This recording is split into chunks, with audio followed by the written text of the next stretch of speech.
Welcome to I Am Sure Sports. I am Omar. Again, I'm delighted, truly excited. All right, hope you're having a good day. Remember, like, subscribe, follow, and share. All right, for this episode, we have a few things we want to cover.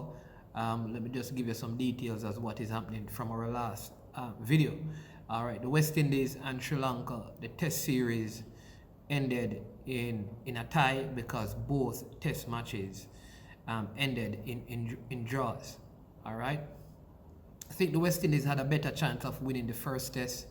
I don't think they were aggressive enough in pursuing the run set by the Sri Lankan. In the second test, I think they batted a little bit too long and the bowling was more on the conservative side more than the attacking side. I think in the back of the players' mind for the West Indies now, there's still a fear of losing, and so they play from a place of not wanting to lose first. And once they feel like they cannot lose any at all, that is the point that they begin to really go on the attack. This is my analysis of the game. Now, when I watched the better teams play, the England, the India, the Australia, and even New Zealand to a lesser extent, these teams always play on the front foot. They enter every day believing that they stand an opportunity to win the game, and so they play on the front foot. I think we play on the back foot as a cricket team. In other words, we don't want to lose, so we play to tie the game. And hopefully, if there's a way that we can win, it's almost like if we win, but we just not want to lose. I think the approach should be, when you have a two-test series, is go hard in the first test, because even if you lose it, you can recover in the second test, right? And still tie the series. That's what I think, and I think it's something that as the players get more confident in how they play and the positioning of the West Indies team in the rankings, I think you'll see more of that. You'll see a more attacking display, both by bowlers and the batsmen. And I think the performance of Shannon Gabriel in the bowling department really affected the overall performance of the team. I felt like his inability to really use the new ball effectively affected how the team performed. He was a weak link, especially in the second test. In the first test, he didn't even get a wicket. And I think because of his health, we must be very careful how we include him on certain pitches. I think he's good for fast, bouncy pitches, but when pitches are dead and not producing a lot of life, I don't think he's one of the better bowlers to use. Maybe we should look at Shamar Holder or our young Sales from Trinidad as an option, or maybe we should have included Jamal Warkan. But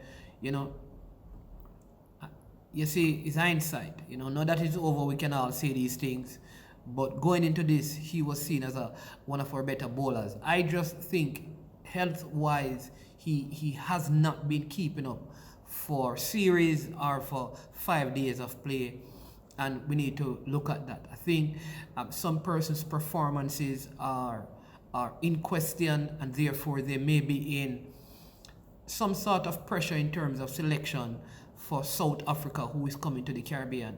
I look at John Campbell. I think if there's an opener out there that is confident, John Campbell could lose his place. He has been really failing. Jermaine Blackwood didn't have the best of series, but he's the vice captain, so I believe that he's going to be around. He probably will have a next series to prove himself.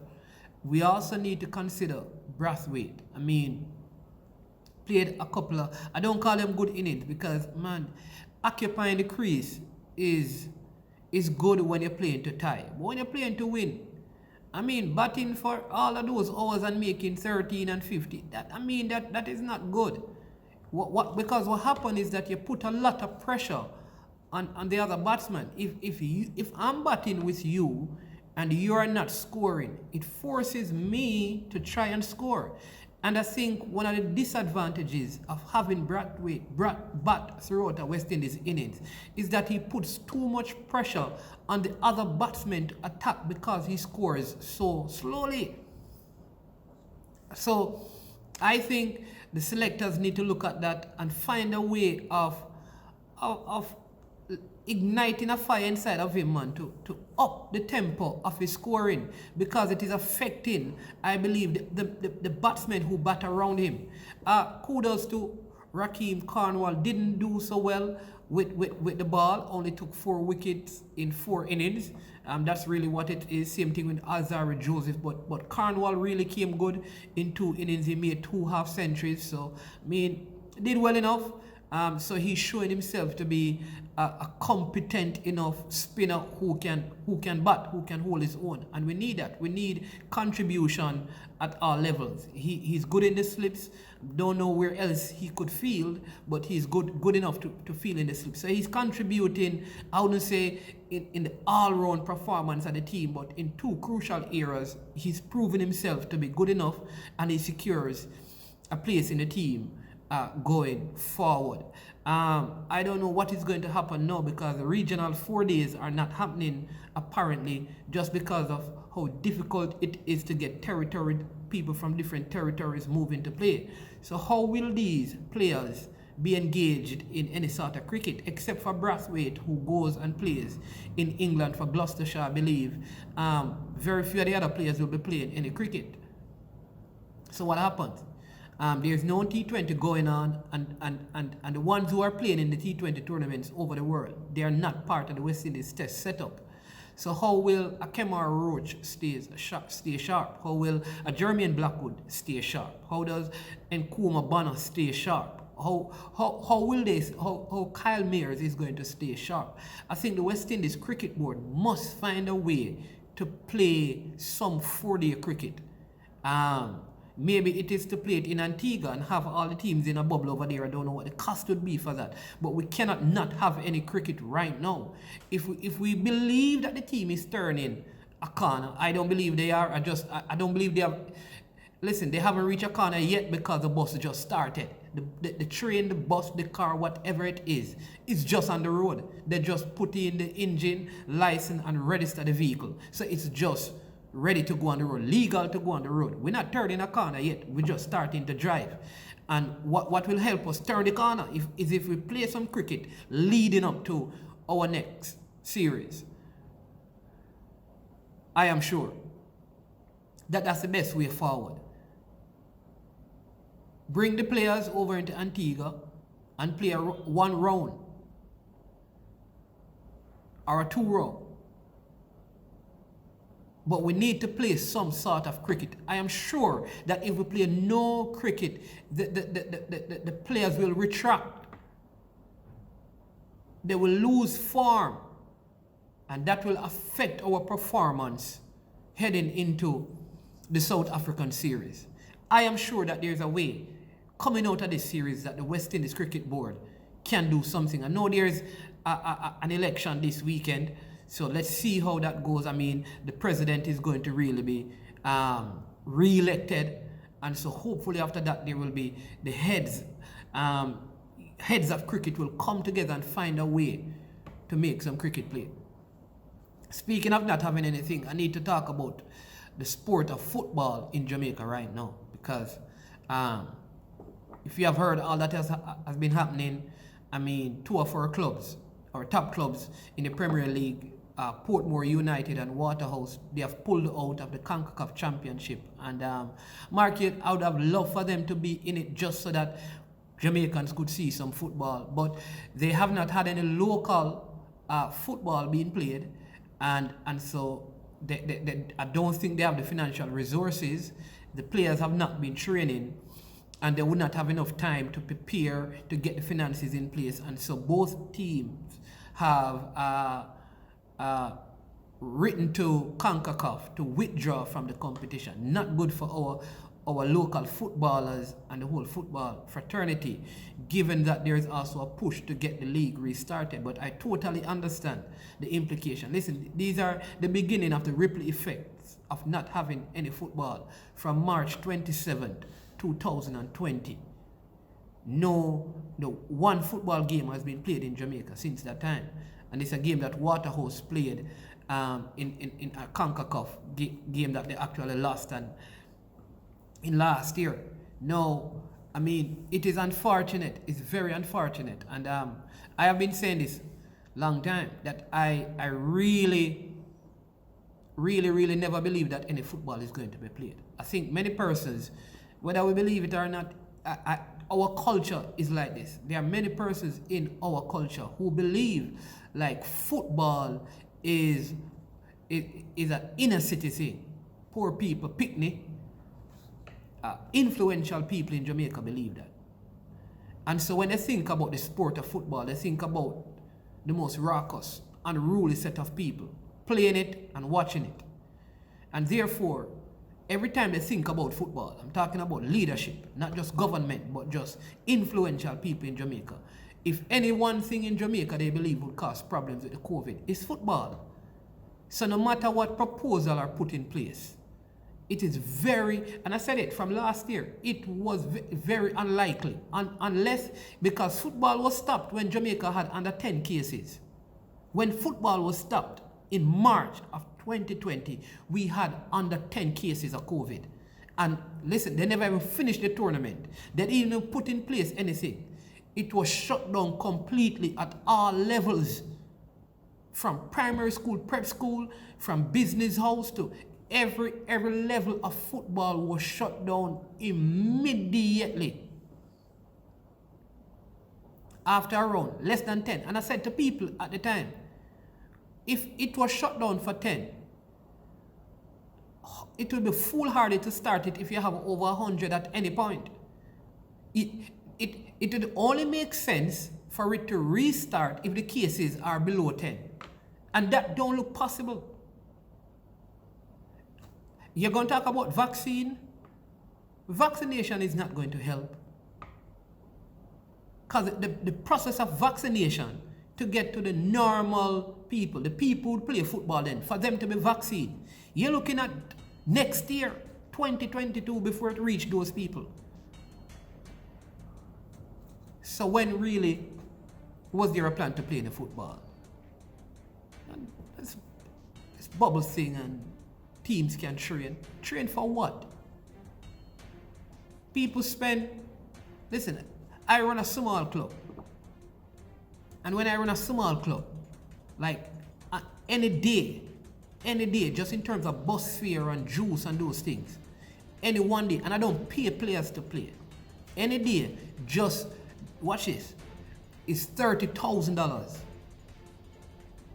That is when I don't have a coach that I'm paying, or players that I'm paying.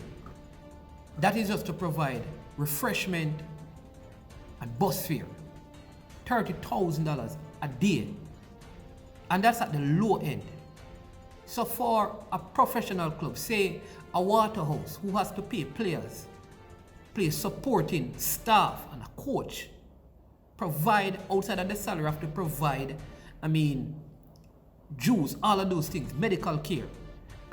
One day of training at a Premier League club, you're looking at a minimum of 60, and a club trains minimum 4 days a week. So in 1 week, 6 4s is 24. You're looking at $240,000 a week, inclusive of player salary.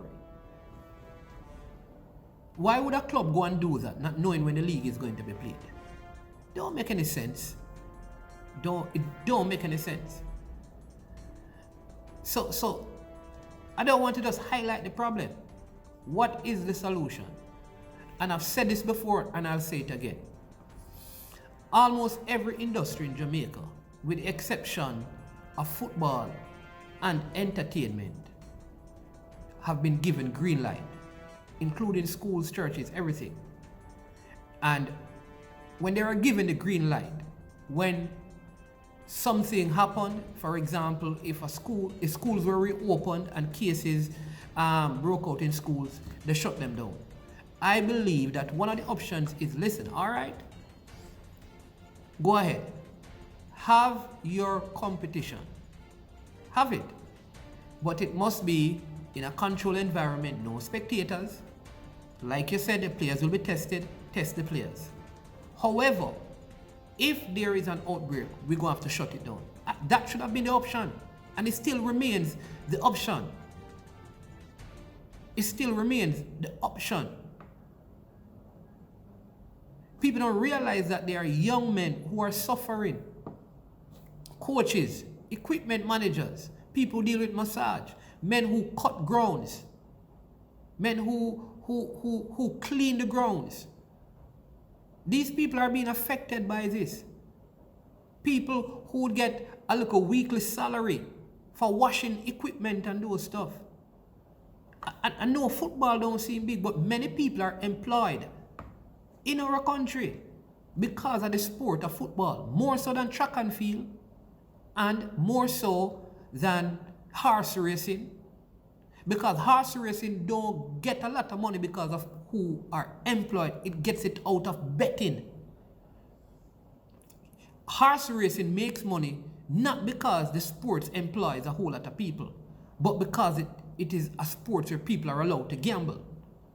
In fact, the only professional league in Jamaica is operated by people who operate football. It's a footballing league. Or you want to call it semi-professional league. There is no other.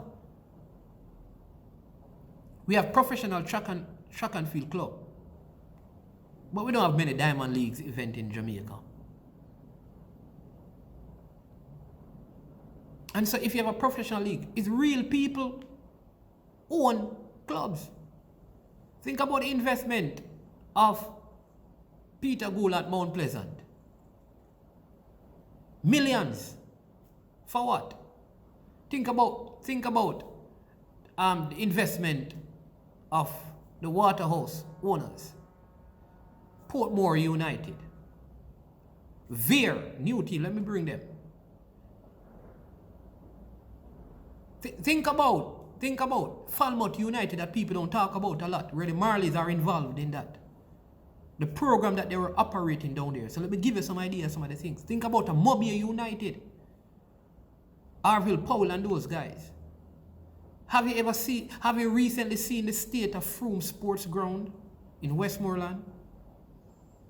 Or grazing in St. Mary? Or Lynch Park out in Portland? To see the real state of football in Jamaica. What do you think when football that you can just snap your finger and football real start? Think about the work that's going to have to be done to upgrade and uplift and facelift all of the venues. We should not be in this state. Before Usain Bolt was dominating the Olympics, we had a football team that was in the World Cup. Global recognition, France 1998. We must not forget that the National Stadium was blocked, a public holiday when we qualified. No crime, no murder recorded in Jamaica.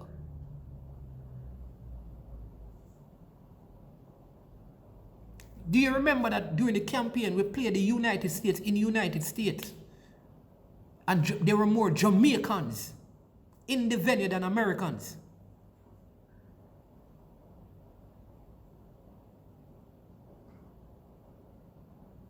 I think we need to look at the impact of football and take a real hard look at ourselves.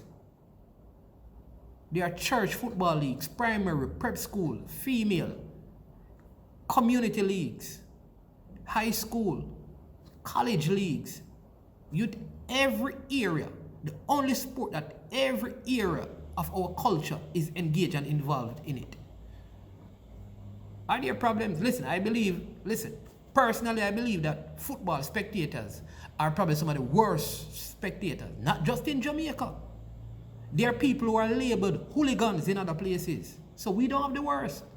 You remember that Jamaica, when we went to play, I think in Honduras at Tegucigalpa, that people urine get thrown on them? We think that Jamaicans behave the worst at football games. We don't. There are many people now, many clubs that they come in to racially abuse people through feces and people, supporters through that, and other supporters. There are venues where they have to put tall fences to block off spectators from throwing stuff on the field. They have to have separate entrance for home and away visitors. So don't make it look like we are the worst set of people who support football in the world. We don't even scratch the surface yet. When it comes down to football supporting and football behavior, Jamaica is a nice. You want to go to some places, follow the World Cup qualifying campaign. You're going to some places, your team is not allowed to sleep at night. You think when a team visit Jamaica, we can go and play music? Police will come and remove us off the street. You think you can disturb? You think you can deliberately block one of the bus transporting the team so they reach the venue late in Jamaica? You get arrested and probably get lost in the system for years in jail. You go overseas, that's a regular thing. People delay your flight. The bus get delayed. Police carry team go wrong venue. They reach there enough run out of the bus and thing. So when it comes on to behavior concerning football, Jamaica is decent. So I want to encourage the Honorable Minister, Mrs. Grange, beautiful lady. I mean, no, she have a heart. You can tell them, listen, these people don't hate poor people. Because, I mean, she operates in Spanish Town. I don't think Mr. Mackenzie hate poor people. Mr. Desmond Mackenzie operate in Tivoli, Denham Town, grew up in the trenches. So you guys should know. Mike Henry runs a team down in Clarence, Humble Lion. So these people know Andrew Wallace in a tough community that he operates in. Mark, the opposition, Mark Golding, chairman of Arnett Garden. So your people know the need for football. And you need to sit down together, man. We can do better than this, government. We can do better than this for the young youths out there. We can do better. And maybe we need to allow some football as part of the state of emergency and the Zozo and those things. We can do better than this. We have to find a way. I want to conclude right by just talking about the Jamaica football, and I mean, so much to get over. But let me just say this. I believe in very short order, there is going to be a deal, I mean, between the GFF and the players. It is in the best interest of the players and the GFF, again, to do that. Want to commend the players because they are conceding. I think they are the ones who will have to concede to a lot because the GFF can't afford to do some of the things. All right? And so I think there's going to be a deal. I think we're going to have a squad. Again, we not just need a negotiator. We need a mediator. We need people to mediate because remember I said this to you before that hurt people, you know. And some of these players have been hurt by persons within the leadership of the GFF. And there are people in the leadership of the GFF, I believe, that they have been hurt by the dialogue and statements by the players. And hurt people. And what you're going to find is, even if the money thing is settled, there has to be some discussion concerning how they treat each other and how they behave. And respect. One of the things in Jamaica, high priority at Jamaican is respect. Yeah, listen, you walk past a Jamaican, you don't call to them, yo, the man don't respect me, you know. The players want to feel respected, and the leadership of the GFF needs to feel respected. And if that respect is not established going into the campaign, though I believe at the end of it we'll have one of the best squads. Like I believe we will have such a good squad. And people are going to think I'm crazy. Based on all the players out of England.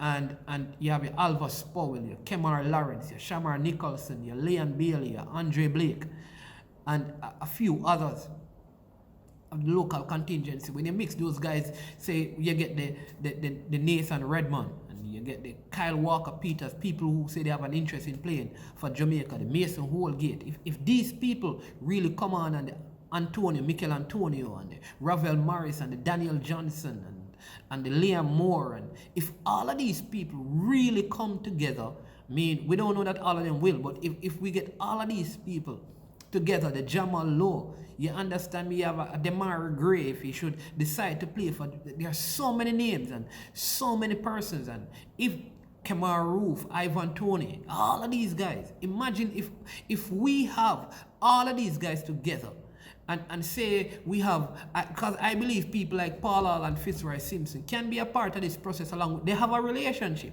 And if we can get all the necessary pieces, again, I will tell you, there are many people out there who can provide the analysis and the scouting information to help the GFF. And I don't know if they'll volunteer the time, but there are people out there who can do it. If we can get this together, we will have a team, I believe, that is good enough to compete at the World Cup. In fact, listen, I believe, and I am sure, that if all of these players are together, go to the Gold Cup, play the World Cup qualifying, we can go to the World Cup. And if we get to the World Cup, I believe we can go at least to the round of 16. Can you imagine Jamaica goes to the round of 16 at the World Cup and plays against England? I know it will be in Qatar, and most of us will not be able to go. I want to be there, but imagine what would happen if Jamaica beat England in the World Cup, say in Qatar.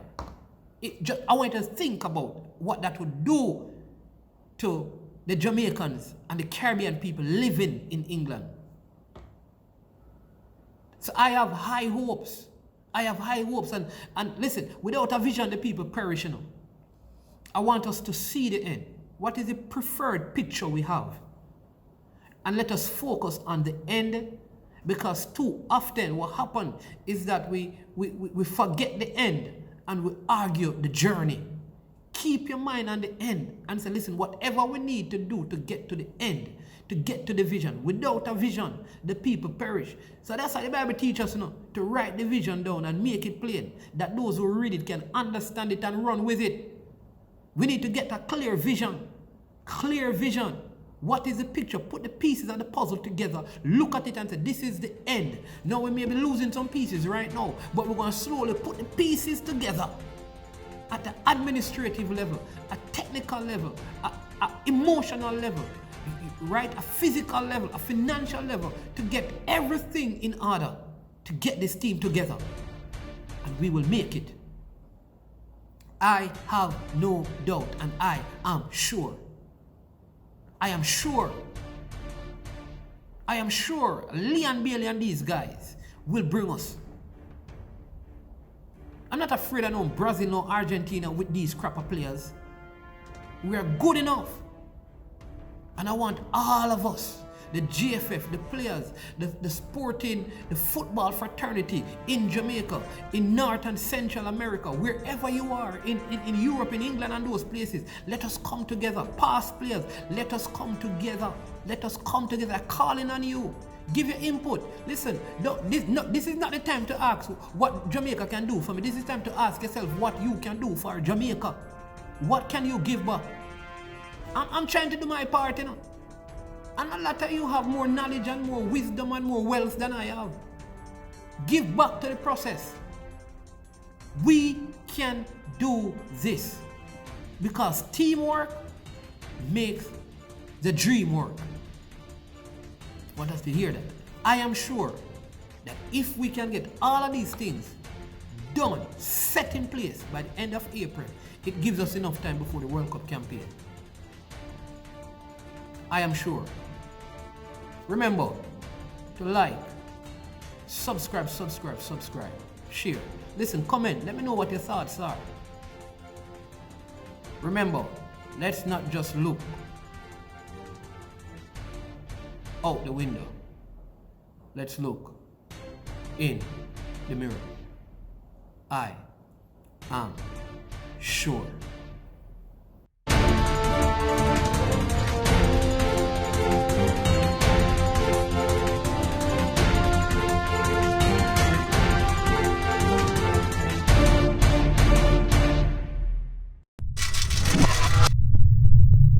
You're watching IRITimesTV.com. We bring the Caribbean to you.